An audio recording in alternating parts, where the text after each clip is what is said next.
waaw préparé rek préparé sportif ñëw liggéey yàlla may ñu ndam ñu koy sant suñu borom.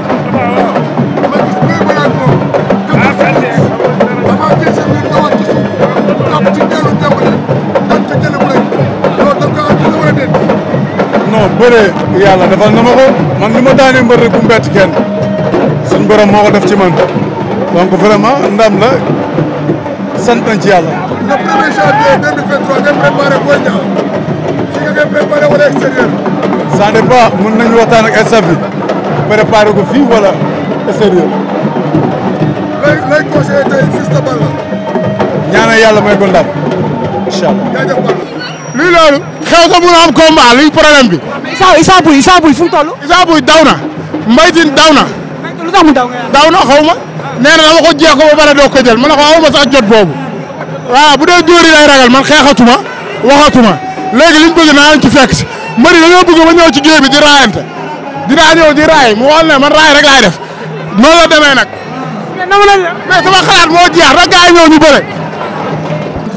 mu def li mu war a def mooy mu entraîné techniquement tactiquement physiquement ah ñoo tey nag bés bi di ko ñaan yàlla defal ko ndam incha allahu rabbi.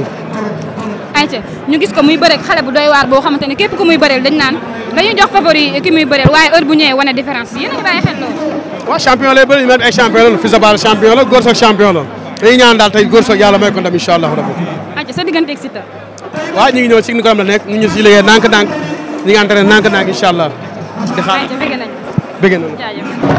lan moo waral sa tànk tey fii. Jokal laa ñëw soutenir ko Jokal. ñu gis na sa combat taxawoon sa digganteeg sur super jamono 2 fois mujj la am fan la combat bi toll. waaye instant yii taxaw na nag. waaw taxaw na instant yii. yaa ngi koy waajal. bu baax a baax. mooy conseil Jokal tey. Jokal na tey rek xam nga yaa ma gën a xam Kër Masar dañoo soxla ndam mi ak Fatick ñu koy ñaanal yàlla may ko ndam bu baax a baax. ayca bëgg nañu. di woo waa Kër Masar yëpp nag sama combat.